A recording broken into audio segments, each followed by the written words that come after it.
It's sad, but there's a lot of people, a lot of families who have a similar story to myself. Um, Drug addiction, criminal history, lack of income, credit history is in the toilet, they don't have bank accounts. And gosh, I've struggled with all of those. So I can connect with a lot of people. So based off of our story, our own struggle and how we overcame our struggle, is how I'm able to help other people. Because I get it. Like, we've been through it one way there or the other. Like, I know what you're going through. You hear the same story over and over and over and over and over again. And that's what I love about Next Chapter is that Monique has been homeless. She knows the struggles. She knows what it's like to work with social services and the challenges that are there. I got to know Mo. She was one of the most incredible families that I've ever met my whole entire life. They have 2 kids who have sickle cell disease, and they would have to leave in the middle of the night. We got to see their crisis and what they would have to go through in the middle of the night, taking the kids to the hospital. And we just witnessed everything that they did and how powerful they were. We're just on this path. We're like 2 moms just saying, hey, let's do this. We feel like we can make a difference, and let's do it.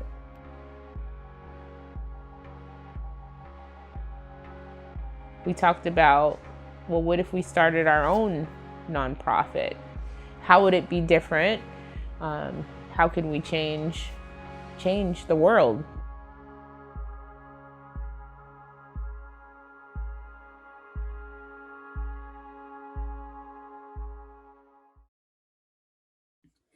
Hello.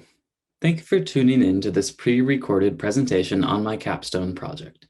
For those of you that don't know me, my name is Ben Leschensky, and the Capstone project I've been working on is a documentary film called Turning the Page, the story of Next Chapter. I co-directed the film with Emily Grosclose, who is also using the doc for her Capstone project, and worked with a great team of Media Lab members, including Brennan Labrie, Celie Nemish, Hallie Harper, and Raven Lirio.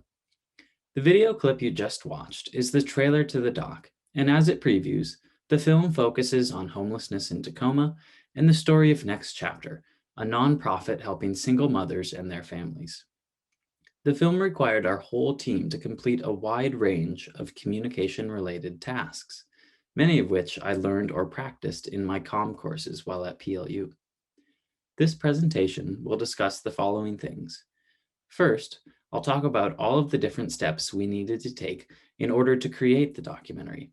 Our timeline for creating a film was short, but our process proved effective as we were able to complete it in time. And second, I'll touch on some of the communication theories and comm-based skills we utilized during the project. We wouldn't have been able to complete the doc without the comm education we've received. To begin, we completed the nearly 25-minute documentary in just over 3 months, which, for those of you that haven't made a documentary before, is a very quick turnaround. We had lots of things to take care of, so over the next minute or so, I'll try and summarize all that we accomplished. After identifying Next Chapter as the nonprofit we wanted to feature in our film, we quickly got in touch with Monique Patterson, or Mo for short. Mo is one of the co-founders of Next Chapter and experienced homelessness with her family a few years ago. We completed both a pre-interview and a filmed interview with her, the latter of which we completed at the Next Chapter house on Pack Ave. After completing Mo's interview, we quickly got in touch with the other co-founder of Next Chapter, Catherine Hedrick, and a client, Carol Sanchez. We returned to the house and completed filmed interviews with them, as their insights and stories provided great support to Mo's story and the story of Next Chapter. While working on our interviews, we began collecting B-roll footage of Parkland, Tacoma, and the Next Chapter property, which includes the house and the old Morgan Motel, which Next Chapter recently acquired.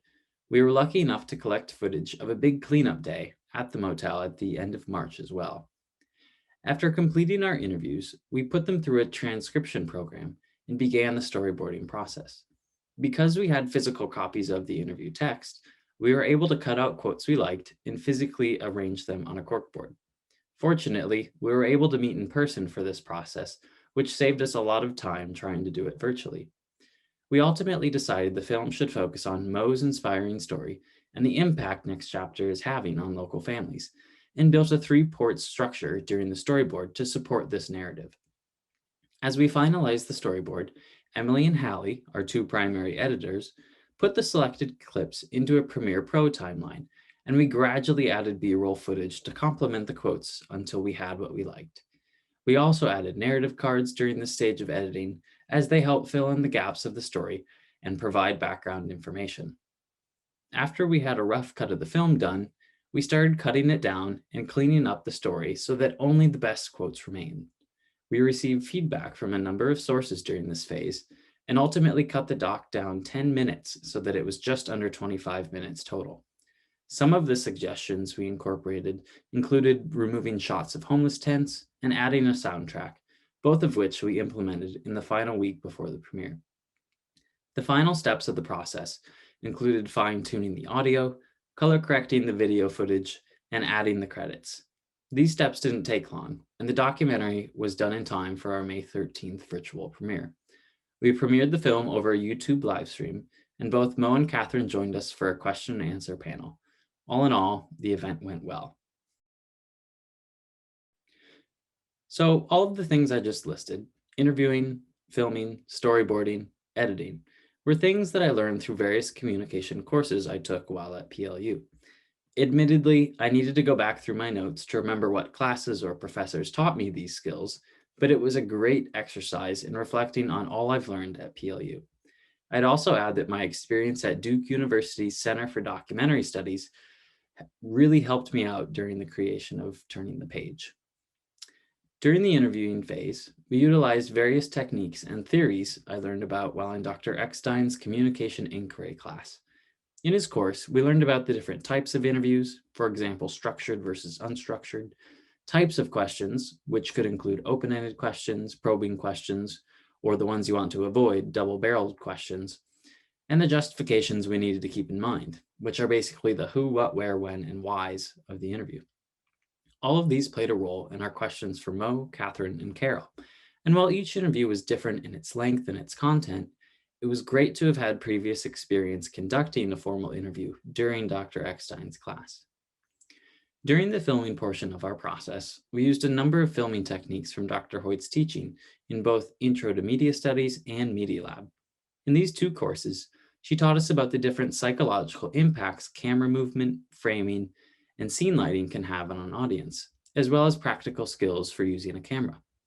We shot the documentary on a combination of Sony cameras, Canon cameras, and DJI products, and utilized various lighting kits and microphone setups, all of which I learned how to use in Media Lab and at Duke. During the storyboarding phase of our work, I was able to use some lessons from public speaking.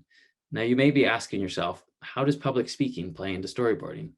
Well, in that class, we learned all about how to craft a well-structured speech, the pros and cons of chronological or topical orders, and how to create a compelling story arc.